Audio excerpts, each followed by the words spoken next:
J.K. Rowling has made a significant intervention, being the Harry Potter author, of course. She's made an intervention in the general election debate, saying that as a former Labour Party member and voter, she would struggle to give the party her support right now. And it's for one reason and one reason only. J.K. Rowling perceives the Labour Party to have abandoned women and their struggle for, well, the advancements of sex-based rights. Let's have a watch at this clip. I think it's very important in all political debate that we treat all views with respect and all people with dignity. And that's what I've tried to do throughout this. I'm very proud of the progress that we've made as a Labour Party, as Labour governments in the past when it comes to women's rights. I'm conscious that the battle on women's rights is never over. We need to make further progress in this country, and I hope if we're able to win the general election, we will do so.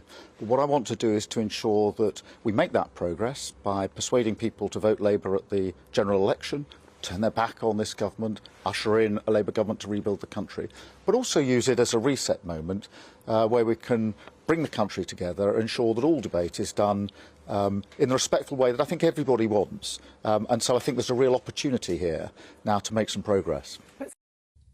Oh dear, I don't know what someone typed into some AI chatbot to get that response, because I tell you what, I'm absolutely sick of the way in which politicians like Rosie Duffield in the Labour Party have been well and truly thrown under the bus by Sir Keir and prominent members of that particular party. I think it's a damn disgrace, and frankly, I think J.K. Rowling is making some pretty serious and pretty sensible points.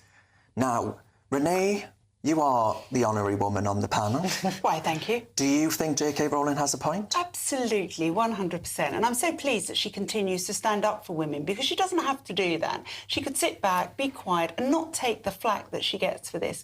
I'm tired of the argument that this affects a tiny number of people. Yes, it is a tiny number of trans people who might go into a single-sex space, who might abuse a woman when they're actually a man. But it doesn't matter. When we've got unisex toilets as a result of that in schools, and young girls are getting assaulted, then it's a massive problem. We have to look at this debate properly, and we should be very, very worried about Labour's stance on this. They have got backbenchers who are going to push them hard to roll back on all of the progress we've made to actually get this put back in the box. And do you think they have been pretty weak, supine, invertebrate, jellyfish?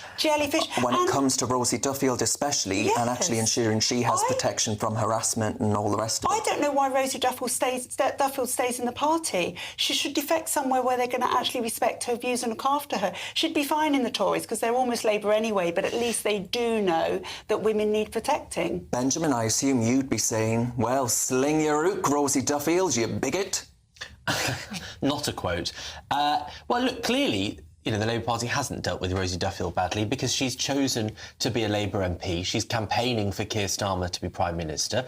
I watched an interview with her only last weekend where she talked about why she wants Keir Starmer in a Labour government. She's also a Labour candidate in the election. And so, you know, I think the idea that they've treated her badly is an exaggeration. You know, recently a Labour member of the House of Lords made an inappropriate comment and he lost the whip within a couple of hours. Well, that's much better action than you've seen on similar things in the Tory party. And that was Lord Cashman, who said she was frit or lazy for not holding hustings whilst she gets abuse, threats and all the rest of it. Indeed, and he lost the whip just hours later, and I think it was a Sunday as well, so clearly they were taking it seriously. But the point is, though, Benjamin, that Sir Keir Starmer on Thursday night during the BBC Question Time debate said that actually there was toxicity around Rosie Duffield's comments that she had made on women being the only ones to have a cervix. Now, it doesn't strike me as an especially toxic thing for someone to argue.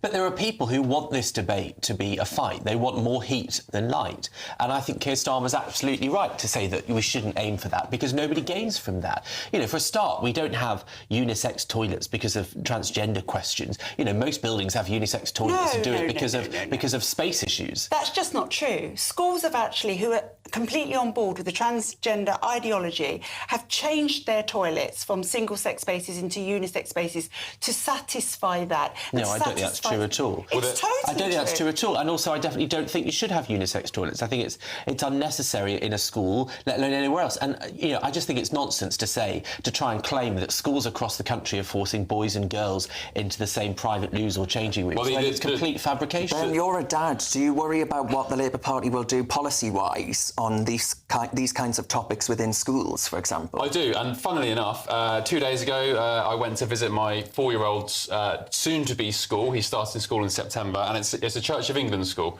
We're not particularly religious, but one thing I am happy about, that because it is a C of E school, I'm hoping, and I understand I'm getting these messages from the teachers that we met and the workers at the school who we met on that occasion 2 days ago, that those children will be protected from this kind of ideology.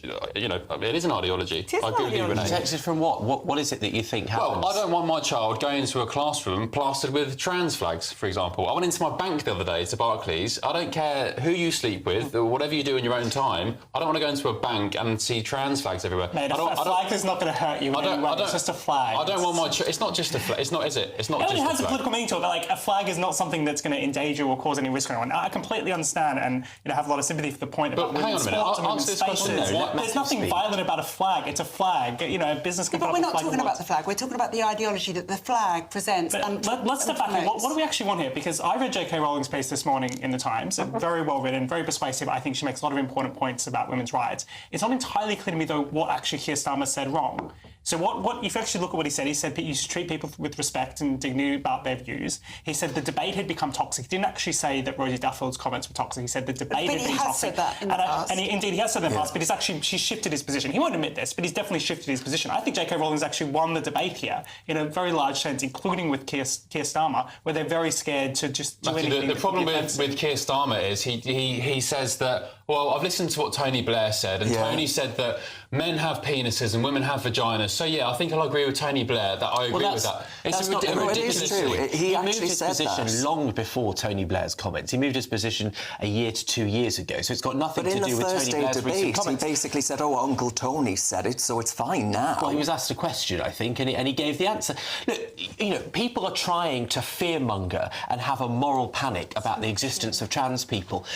Having a pride flag in a school is not doing any damage to kids. But what it might do, a job of a school is to educate people to the ways of the world. And if you were to deny them knowing that these things exist, then you would be failing as a school. Benjamin, I don't want my 4, 5, 6-year-old child knowing about heterosexual relationships, let alone trans or gay. I don't want. Let them be children. I take it that you don't read. I take it that you don't read to your child in that case, because pretty much I don't read my child books on every sex, children's no. book or any Disney film is almost in every case about I'm a sure heterosexual Disney is in love this day and age. story. I'm sure Disney's right down that. If you don't think they should know about romantic relationships, then you're going to have to Well, stop they watching turn on any Netflix Disney. and they'll see everything, all of these Of course they LGBT shouldn't. themes. But they So should you be agree? aware. So All you right. agree with that? Yeah, but Okay. relationships isn't the same as explaining the mechanics of biology. Have you got what it takes to be a reasoned presenter? Well, send us a short clip of yourself to join@reasoned.uk and we might be seeing you on this very channel very soon indeed.